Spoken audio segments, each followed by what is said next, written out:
মই মুখ্যমন্ত্ৰী হৈ থকালৈকে অসমত মিয়া শান্তিত থাকিব নোৱাৰে। এইটো পাক্কা কথা। मियाँ शांतित থাকিব নোৱাৰে। उत्तर प्रदेश के मुख्यमंत्री योगी आदित्यनाथ ने राज्य के सभी लोगों को एक चिट्ठी लिखी है जिसमें रोहिंग्या मुसलमानों और बांग्लादेश घुसपैठियों की पहचान करने के लिए लोगों का सहयोग मांगा गया है। नमाज नहीं होना चाहिए, गले में नमाज होगा तो कोई माहौल यहाँ खराब होगा। ये गली में बिल्कुल नहीं होगा, गली में नहीं होना चाहिए बिल्कुल भी। और सुन लो कान खोलकर, 10 लाख धर्म विरोधी जिस दिन सड़कों पर उतर आएंगे, न तुम्हारा मकान बचेगा, न बच्चियां बचेगी, न दुकान बचेगी, न अधिकारी बचोगे, न तुम नेता बचो, सब भरा रह जाएगा। तेरी साले कौन है तो साले क्यों मार रहा है मुझे? दोस्तों, ऐसा लग रहा है कि उत्तर प्रदेश में योगी आदित्यनाथ की सरकार के दिन अच्छे नहीं चल रहे हैं। कोडीन कफ सिरप का मामला अभी फंदे की तरह फंसा हुआ है सरकार के गले में। एक और मामला अब जुडिशरी से होता हुआ सरकार के गाल पर तमाचे के तौर पर पड़ा हुआ है। उत्तर प्रदेश में आप सभी को पता है कि लगातार आप जरा सा भी कुछ हो जाए, कुछ पुस्तकें मिल जाए, कुछ किताबें मिल जाए, दूसरे धर्म की प्रैक्टिस करने वाले लोग मिल जाएं, बिना शिकायत, बिना किसी के शिकायत के फौरन कुछ लोग आएंगे और आपके खिलाफ जो है धर्मांतरण के आरोप लगा देंगे। अब तो नया कानून भी बन गया है और इसी को लेकर के इलाहाबाद हाईकोर्ट ने जबरदस्त लताड़ लगाई है। क्या लताड़ लगाई है ये बताऊंगा। मुसलमानों के खिलाफ आपत्तिजनक, अभद्र और अमर्यादित भाषा का इस्तेमाल करने वाले उत्तर प्रदेश पुलिस का एक बड़ा आईपीएस अफसर फंसता हुआ नजर आ रहा है। सुप्रीम कोर्ट ने बहुत तगड़ा झटका दिया है उत्तर प्रदेश के पुलिस को और सरकार को। हाई कोर्ट से लेकर के सुप्रीम कोर्ट तक क्या दोनों मामले हैं, दोनों मामलों पर आपसे बात करने की कोशिश करेंगे। और साथ में हिमंता बिश्व शर्मा ने साफ तौर पर, अब संवैधानिक पद पर होते हुए भी साफ तौर पर इसने एक तरीके से ऐलान कर दिया है और कह दिया है कि जब तक वो असम का मुख्यमंत्री है मुसलमानों को सुकून से नहीं रहने देगा। खुलेआम बयान दिया है। क्या बयान दिया है वो अभी मैं आपको बताने और दिखाने की कोशिश करूंगा। और साथ में पश्चिमी उत्तर प्रदेश में घुसपैठियों के लिए एक नया डिटेंशन सेंटर बन रहा है।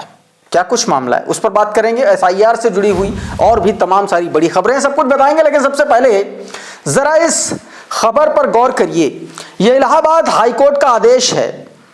लंदन पोस्ट की खबर, बताया गया कि बाइबल बांटना, धर्म का प्रचार करना अपराध नहीं है। इलाहाबाद हाईकोर्ट ने धर्मांतरण मामले में हद पार करने पर यूपी पुलिस को फटकार लगाई है।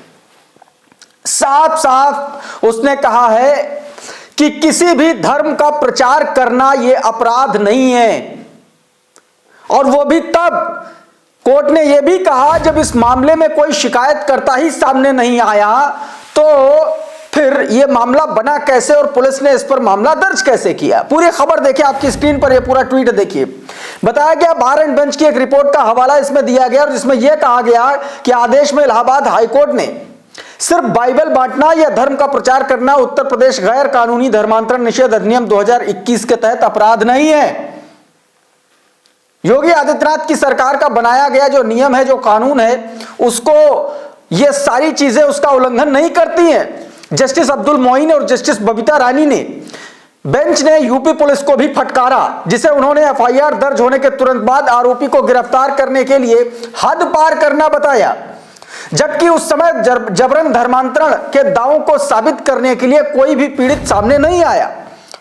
उत्तर प्रदेश पुलिस ने एफआईआर दर्ज की, मुकदमा दर्ज किया, गिरफ्तार भी बिजली की रफ्तार से कर लिया और कोई भी पीड़ित सामने ही नहीं था, शिकायतकर्ता सामने ही नहीं आया। सब कुछ पुलिस ने अपने हिसाब से कर लिया, अपने हिसाब से यह भी रच दिया कि इन्होंने धर्मांतरण किया, किसका किया, किसने शिकायत की, इसका कुछ पता ही नहीं था और उसी पर अब जबरदस्त लताड़ और फटकार लगी है। यह तो बात हुई इलाहाबाद हाईकोर्ट की। अब ले चलता हूं आपको सुप्रीम कोर्ट। जरा ये तस्वीर देखिए। इस तस्वीर में दिख रहे ये शख्स, ये उत्तर प्रदेश के आईपीएस अधिकारी हैं। इनका नाम संजीव त्यागी है। जिस वक्त का ये मामला है, ये उस वक्त पुलिस कप्तान हुआ करते थे और अभी ये डीआईजी हैं बस्ती के, बस्ती रेंज के। 2020 का यह पूरा मामला है। बताया जा रहा है कि इन्होंने मुसलमानों के खिलाफ घटिया, अभद्र और आपत्तिजनक शब्दों का इस्तेमाल किया था। अब उस पर सुप्रीम कोर्ट ने साफ साफ कह दिया है कि भाई साहब आप अपना वॉइस सैंपल भेजिए, इसको लेबोरेटरी भेजा जाएगा, जांच की जाएगी कि आपने गाली बकी है क्या, आपने अभद्र शब्दों का इस्तेमाल किया है क्या पूरी कौम के लिए, मुसलमान कौम के लिए। और साथ में जिस व्यक्ति को इन्होंने दर्जनों धाराएं लगा करके गिरफ्तार करवाया था, सुप्रीम कोर्ट ने उसको बाइज्जत बरी कर दिया, एफआईआर पेश कर दिए। पूरा मामला आपको समझाता हूं। यह मकतूब मीडिया की पूरी खबर है, आप इस हेडलाइन को देखिए। Supreme Court orders voice sample to UP DIG accused of the Islamophobic statement question case against Muslim man who questioned it. साफ साफ इसमें बता दिया गया कि जो अभी डीआईजी हैं उनको एक तरीके से वॉइस सैंपल उनका मांगा है इस्लामोफोबिक स्टेटमेंट के अगेंस्ट में जांच करने के लिए, क्योंकि वो ऑडियो क्लिप है वो सबमिट की गई है जिसमें इन्होंने गाली बकी थी।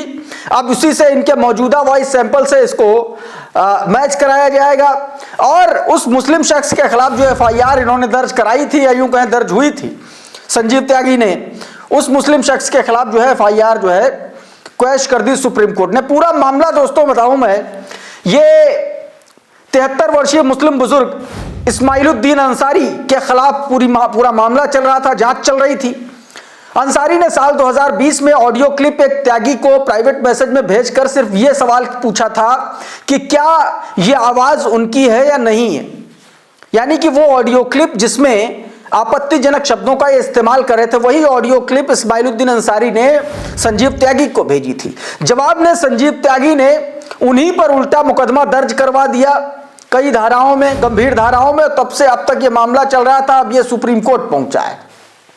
2020 का ये मामला है जब संजीव त्यागी एसपी बिजनौर हुआ करते थे, उसी वक्त की बात है।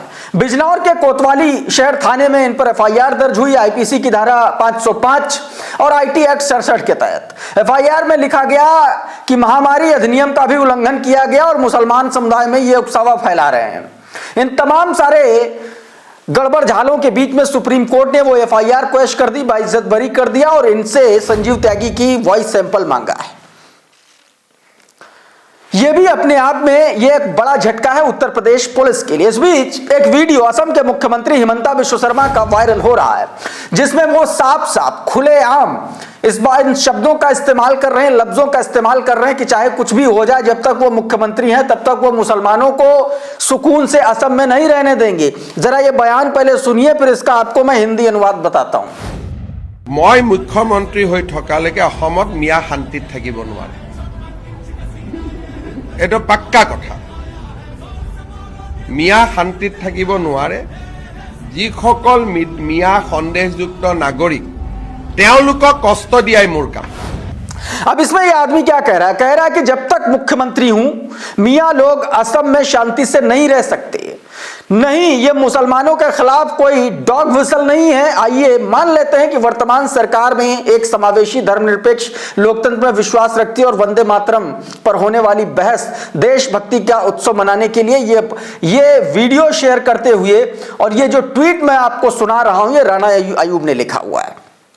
दोस्तों आपकी स्क्रीन पर यह ट्वीट है जिसका मैंने आपको हिंदी अनुवाद बताया। इस बीच योगी आदित्यनाथ और उत्तर प्रदेश की सरकार, भारतीय जनता पार्टी की सरकार अवैध बांग्लादेशियों और रोहिंग्याओं पर सख्ती करने जा रही है। पश्चिमी उत्तर प्रदेश में सबसे बड़ा डिटेंशन सेंटर खोलने जा रही है। क्या कुछ पूरा मामला है ये अंजना ओम कश्यप बता रही हैं, आप सुनिए जरा।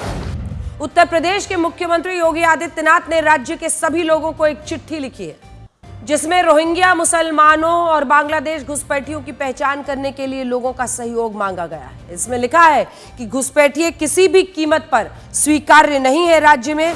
अब इस पर सुधीर मिश्रा नाम का नफरती चिंटू क्या कुछ लिख रहा है ये भी देख लीजिए। लिखा है कि यूपी में तिहाड़ जेल से बड़ा बनेगा डिटेंशन सेंटर, 15,000 घुसपैठियों को रखा जा सकेगा, फिर वहीं से डिपोर्ट किया जाएगा। योगी जी घुसपैठियों को निकालने के लिए 2006 से आवाज उठा रहे हैं, अब खुद करेंगे, ये बात कही गई।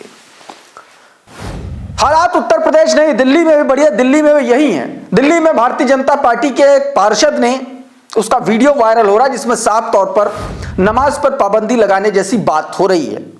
शिकायत दरअसल ये की गई थी कि सड़क पर नमाज हो रही है। अब हो रही है नहीं हो रही है जांच का विषय है, लेकिन पार्षद का ये वीडियो बहुत तेजी से वायरल हो रहा है। आप देखिए आपकी स्क्रीन पर। नमाज नहीं होना चाहिए, गले में नमाज होगा तो कोई माहौल यहाँ खराब होगा। ये गली में बिल्कुल नहीं होगा, गली में नहीं होना चाहिए बिल्कुल भी। किसी को आप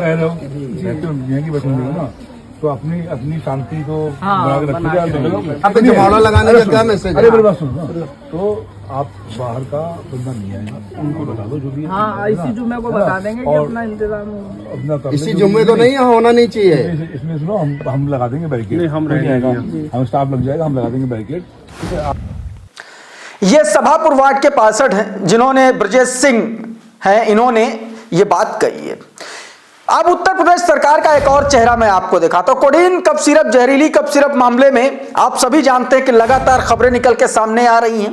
सामने खबरें आ रही हैं कि बड़े बड़े लोगों को बचाया जा रहा है इस सरकार में, लेकिन जो लोग आवाज उठा रहे हैं उन्हीं पर मुकदमा दर्ज कर दिया जा रहा है। जरा ये खबर देखिए, कोडीन मामले में पूर्व आईपीएस और उनकी पत्नी के खिलाफ मुकदमा। ये हिंदुस्तान की खबर, और यह मुकदमा जिस व्यक्ति ने दर्ज कराया है वो हिंदू युवा वाहिनी से जुड़ा हुआ है। और यह दुनिया जानती है कि हिंदू युवा वाहिनी संगठन योगी आदित्यनाथ के नाम से चलता था और अभी भी कई जगहों पर चलता है। भले वो ऑफिशियली भंग किया जा चुका हो, लेकिन अभी भी तमाम सारे लोग दावा करते हैं कि यह योगी आदित्यनाथ का संगठन है।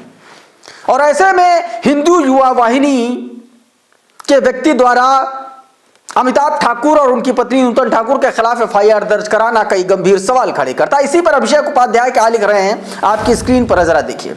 बताया गया कि योगी आदित्यनाथ की हिंदू युवा वाहिनी से जुड़ा एक सदस्य पूर्व आईपीएस अमिताभ ठाकुर और उनकी पत्नी के खिलाफ तहरीर देता है। अमिताभ ठाकुर ने कोडीन कफ सिरप के मामले को लेकर के गंभीर सवाल उठाए थे, आरोप लगाए थे। कायदे से सरकार को चाहिए था कि अमिताभ ठाकुर के आरोपों की जांच कर अपना पक्ष सामने रखे, मगर उल्टा हिंदू युवा वाहिनी से जुड़े शख्स की तहरीर पर अमिताभ ठाकुर के खिलाफ ही एफआईआर दर्ज हो जाती है। ये वही बनारस है जहां राजा आनंद ज्योति सिंह की पत्नी भारती सिंह उनके पति कफ सिरप माफियाओं द्वारा हत्या के संगीन आरोप की तहरीर के लिए 1 साल तक भटकती रहती है। राजा आनंद ज्योति सिंह के पिता उमेश प्रताप सिंह दर की ठोकरें खाते रहते हैं, मगर वहां पुलिस जांच का ब्रह्मास्त्र निकाल लेती है। वो जांच पहले करती है और पाती है कि कफ सिरप माफियाओं के खिलाफ शिकायत में कोई दम नहीं है, और बनारस सेंट्रल बार के उपाध्यक्ष रहे राजा आनंद ज्योति सिंह की हत्या का मुकदमा दर्ज नहीं किया जाता, जबकि उनकी तहरीर में शुभम जायसवाल से लेकर के अमित सिंह टाटा तक सारे भारी भरकम नाम होते हैं। यह मामला 1 साल पहले ही खुल गया होता अगर पुलिस समय से एक्शन लेती, मगर इतने गंभीर आरोपों पर कोई एफआईआर दर्ज नहीं हुई। और यहां तहरीर देते ही ध्वनि की रफ्तार से मात देते हुए एफआईआर दर्ज हो गई। अब चाणक्य नीति सुनिए।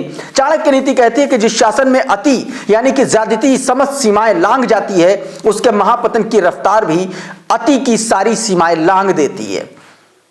साफ साफ उन्होंने सरकार जिस तरीके से यह काम करवा रही उस पर निशाना साधा। इस बीच दोस्तों, सुप्रीम कोर्ट के एक वकील राकेश किशोर, जिन्होंने पूर्व chief justice of India justice BR Gavai के ऊपर जूता फेंकने की कोशिश की थी, उनको बीते दिन कड़कड़डूमा कोर्ट ने किसी वकील ने धुन दिया और इतना मारा, चप्पल से मारा है, चप्पल से मुंह पर मारा है। और जब नहीं बच पाए तो सनातन धर्म के नारे लगाने लगे, यानी कि हर कोई आदमी छिपने के लिए सिर्फ हिंदुत्व का सहारा लेता है, चाहे उसके कृत्य कुछ भी रहे हो। खैर, हिंसा किसी भी चीज का समाधान नहीं हो सकती है। ये जो कृत्य है इसकी हर तरफ निंदा हो रही है, लेकिन जो कृत्य राकेश किशोर ने किया था इस पर भी लोग आप सोशल मीडिया पर लिख रहे हैं। काबिश अजीज लिख रही हैं, राकेश किशोर याद है जिसने पूर्व सीजीआई गवाई पर जूता फेंका था। दिल्ली के कड़कड़डूमा कोर्ट परिसर में किसी ने इसे कूट दिया। जैसे ही कुटाई शुरू हुई, इसने चिल्लाना शुरू कर दिया, सनातन धर्म की जय हो। एक और ट्विटर हैंडल है निशु आजाद, वो लिख रहे हैं, जूते से मार खा लेंगे, गोबर खा लेंगे, नाली का पानी पी लेंगे, लेकिन सनातन धर्म का अपमान नहीं सहेंगे। साफ तौर पर जिस तरीके से मार खाते हुए उन्होंने ये बात कही, अब उस पर ये बातें कही जा रही है। इस बीच धीरेन्द्र शास्त्री का एक बयान सामने आया। धीरेन्द्र शास्त्री का बयान जिसमें वो कहता हुआ नजर आ रहा है कि 10 लाख विधर्मी सड़कों पर उतरेंगे तो तुम्हारा मकान नहीं बचेगा, ना ही बहन बचेगी, ना ही बेटियां बचेंगी, न तुम्हारी दुकान बचेगी और नेता अधिकारी बचेंगे। अब सबसे बड़ा सवाल यह है कि इस तरीके का खौफ फैलाने का ठेका इस व्यक्ति को किसने दिया? सुनिए जरा क्या कहा है। और सुन लो कान खोलकर, 10 लाख धर्म विरोधी जिस दिन सड़कों पर उतर आएंगे, न तुम्हारा मकान बचेगा, न बच्चियां बचेंगी, न दुकान बचेगी, न अधिकारी बचोगे, न तुम नेता बचो, सब धरा रह जाएगा। उस समय को ना कानून पकड़ सकता, उस समय को ना कुछ कानून कर सकता। क्या करेगा? 10 लाख लोगों पर थोड़ी गोली चलाओ। क्या करोगे? 10 लाख लोगों का जवाब 20 लाख हिंदुओं से दे सकते हैं। यही मात्र उपाय है कि हम सड़कों पर उतरकर अपनी संस्कृति को बचाने का प्रण लें। दोस्तों, इस बीच संसद में लगातार बहस चल रही है। एसआईआर के मुद्दे पर राहुल गांधी ने जो सवाल सरकार से किए हैं वो अपने आप में बहुत गंभीर हैं। राहुल गांधी ने दोस्तों कई सवाल किए। उन्होंने सीधे तौर पर यह कहा कि किस तरीके से चुनाव आयुक्त ने एक तरीके से चुनाव आयुक्त की जो नियुक्तियां हैं उनको बदल करके कैसे नियम बदले गए, फिर उसके बाद ये पूरा का पूरा गेम रचा गया। पहले राहुल गांधी का छोटा सा हिस्सा सुनिए। And I want to assure the election commissioner that they might be under the impression that this law lets them get away with it. Let me remind them, don't worry, we are going to change the law and we are going to change it retroactively and we are going to come and find you. Right? So this is the situation that the country is faced with. इसी पर आदेश रावल का tweet देखिए। चुनाव आयुक्तों की चयन समिति में मुख्य न्यायाधीश को क्यों हटाया? दिसंबर 2023 में इस सरकार ने कानून बदला ताकि चुनाव आयुक्त रहते हुए कोई भी काम करें उसकी कोई सजा न हो सके। सीसीटीवी और उसमें मौजूद डेटा को लेकर के कानून क्यों बदला गया? ऐसा कानून क्यों लाया गया कि चुनाव के 45 दिन बाद चुनाव आयोग सीसीटीवी फुटेज नष्ट कर सकता है? तमाम तरीके के ऐसे जो है ये गंभीर आरोप लगाए गए हैं। तो दोस्तों, अभी के इस वीडियो में बहरहाल इतना ही। बहुत बहुत शुक्रिया, बहुत बहुत धन्यवाद। आप जुड़े रहिए द लाइव टीवी के साथ। नमस्कार। द लाइव टीवी, सच सबसे आगे।